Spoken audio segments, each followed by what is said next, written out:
Mutual funds में invest करते हो या फिर म्यूचुअल फंड में इन्वेस्ट करने का सोच रहे हो तो ये वीडियो आपके लिए बहुत इंपॉर्टेंट होने वाला है। अभी तक हर कोई म्यूचुअल फंड्स में एसआईपी के मोड पे पैसा लगाता है, बट यहाँ पे मैं आपको बताने वाली हूँ कि कैसे आप मार्केट की वोलेटिलिटी को समझ के, कैसे अपने इनकम लेवल को समझ के एसआईपी की स्ट्रैटेजी चेंज कर सकते हैं और अपने रिटर्न्स को मैक्सिमाइज करके चल सकते हैं। तो चलिए जानते हैं एसआईपी करने के 3 सिंपल तरीके। तो चलिए सबसे पहले एक चीज क्लियर कर देती हूँ कि आप सबके माइंड में सोचते होंगे एसआईपी का मतलब सिर्फ और सिर्फ एक मंथली इन्वेस्टमेंट करना है।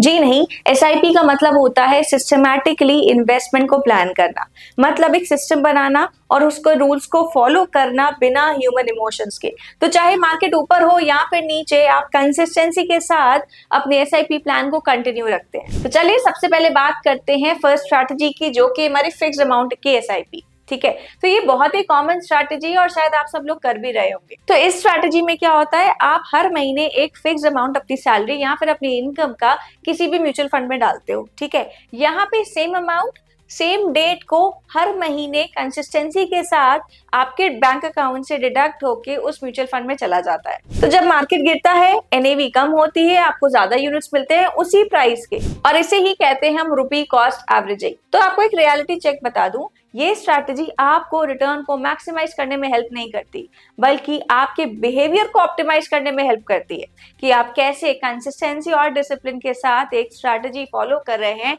अपने इन्वेस्टमेंट को प्लान कर रहे हैं। अब दूसरा फॉर्म है एसआईपी का, जिसे हम कहते हैं step up SIP. Step up का मतलब हम यहाँ पे अपने इन्वेस्टमेंट को बढ़ा दे रहे हैं। अब ये करना जरूरी क्यों है, पहले वो समझ लेते हैं। ठीक है, अगर आप प्रोग्रेसिव हो तो आप हमेशा सोचते हो ना कि आपकी सैलरी बड़ी होनी चाहिए, ज्यादा होनी चाहिए। प्लस अगर आप एक बिजनेस इनकम जनरेट कर रहे हैं तो आप हमेशा सोचते हैं ना कि कैसे अपने बिजनेस को ग्रो करना चाहिए। तो जब सैलरी बढ़ती है या फिर बिजनेस इनकम बढ़ती है तो क्यों ना हम फोकस करें इन्वेस्टमेंट्स पे भी, क्योंकि यहाँ पे क्या होता है, जब हर चीजें बढ़ती हैं टाइम के साथ साथ तो इन्फ्लेशन भी बढ़ता है, चीजों की कॉस्ट भी बढ़ती है, बट आपकी इन्वेस्टमेंट की वैल्यू जो है वो सेम रहती है। तो ये बहुत बड़ा मिसमैच होता है, जिसकी वजह से हमें ये स्टेप अप एसआईपी करनी चाहिए और ये बहुत ही ज्यादा प्रॉफिटेबल बन सकती है। तो अब इसको करना कैसे होता है, यहाँ पे आप अपनी इनकम का एक फिक्स रेशियो उस एसआईपी में ऐड कर दीजिए हर साल। जैसे कि आपने पहले साल सोचा कि मैं मिनिमम 10,000 रुपए की एसआईपी करूंगा, अगले साल आपने वो एसआईपी को बढ़ा के 10,000 से 12,000 कर दिया, और वहीं थर्ड ईयर में आपने उस एसआईपी को बढ़ा के 15,000 कर दिया। तो यहाँ पे क्या हो रहा है, पहले साल में 2,000 का डिफरेंस और दूसरे साल में 3,000 का डिफरेंस। तो जैसे जैसे टाइम बढ़ता जा रहा है आप अपनी एसआईपी को भी बढ़ाते जा रहे हैं। तो यहाँ पे जब हम स्टेप अप एसआईपी करते हैं तो बहुत ही मेजर डिफरेंस होता है as compare to fix SIP.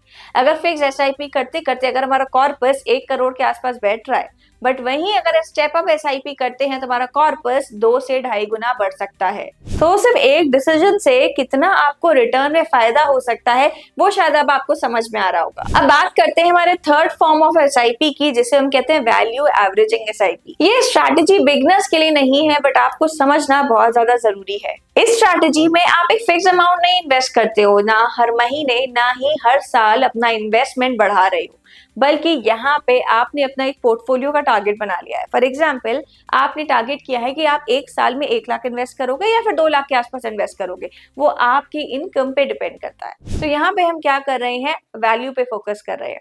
जब कोई चीज सस्ती होती है तो उसमें ज्यादा पैसा लगाया जाए तो हमें ज्यादा अमाउंट ऑफ यूनिट्स मिलेंगे, है ना। वही चीज हमें करनी है वैल्यू एवरेजिंग एसआईपी में। यहाँ पे जब भी मार्केट गिरता है, ठीक है, तब हमें अपना इन्वेस्टमेंट टुकड़ों टुकड़ों में या पार्ट्स में लगाना चाहिए। जैसे कि कोविड के टाइम पे जब निफ्टी इतना ज्यादा गिर चुका था तो लोग मार्केट से दूर भाग रहे थे, उनको लग रहा था कि शायद मार्केट और क्रैश करेगा। बट जैसे हमने ये वी शेप रिकवरी देखी थी कोविड के टाइम पे, ठीक है, तब इन्वेस्टर्स ने कितना ज्यादा पैसा कमाया होगा वो सोच के देखिए। तो यहाँ पे क्या करना है, जब भी मार्केट एक क्रैश मोड पे आता है, जैसे कि अभी मिडिल ईस्ट क्राइसिस के टाइम पे आ रहा है, तो हमें क्या करना चाहिए, सपोज हमारा इन्वेस्टमेंट प्लान 1 लाख रुपए का है 1 साल का, ठीक है। तो हमें क्या करना है, हमें बेसिकली उस 1 लाख को डिफरेंट पार्ट्स में डिवाइड करना है, या तो 4 इक्वल पार्ट्स में डिवाइड कर लेंगे या फिर 3 इक्वल पार्ट्स में डिवाइड कर लेंगे, वो आपके ऊपर डिपेंड करता है। तो जब जब मार्केट एक अच्छा क्रैश 15% या 10% का क्रैश लेता है, उस टाइम पे आप एक पार्ट ऑफ इन्वेस्टमेंट उस एसआईपी में डाल देंगे या उस म्यूचुअल फंड में डाल देंगे। अब इससे क्या होगा, जब मार्केट गिरता है तो आपको ज्यादा यूनिट्स मिलेंगे, तो यहाँ पे आप एक वैल्यू क्रिएट करके चल सकते हो जब मार्केट रिकवरी फेज में आ जाएगा तो यहाँ पे स्ट्रैटेजी सिंपल है, मार्केट गिरेगा तो एग्रेसिव बाइंग करनी है, एग्रेसिव इन्वेस्टमेंट करना है, बट वहीं जब मार्केट बढ़ेगा तो अपने इन्वेस्टमेंट्स को काफी कम कर देना है या फिर हम निल भी कर सकते हैं। तो इस स्ट्रैटेजी में हम simply by low cell high पे फोकस कर रहे हैं। तो ये है 3 फॉर्म्स ऑफ एसआईपी। अब आप सोच रहे होंगे कि कौन से फॉर्म ऑफ एसआईपी की स्ट्रैटेजी हमें यूज करनी चाहिए। स्मार्ट इन्वेस्टर्स बेसिकली तीनों स्ट्रैटेजी का कॉम्बिनेशन यूज करके चलते हैं। एक पार्ट ऑफ इन्वेस्टमेंट यूज करते हैं फिक्स अमाउंट के एसआईपी में ताकि उनकी कंसिस्टेंसी के साथ मार्केट में रिटर्न बन सके। दूसरा रहता है मार्केट में स्टेप अप एसआईपी, जहां पे वो ग्रोथ पे फोकस कर रहे हैं। थर्ड स्ट्रैटेजी रहेगी मार्केट के डिप पे इन्वेस्ट करने की, एक्यूमुलेट करने की। तो यहाँ पे हम वैल्यू पे फोकस कर रहे हैं, वैल्यू ग्रोथ पे फोकस कर रहे हैं। ठीक है, तो वैल्यू एवरेजिंग बेसिकली एक अपॉर्चुनिटी की तरह होती है जो कभी कभी मिलती है। ठीक है, हमेशा नहीं मिलेगी आपको।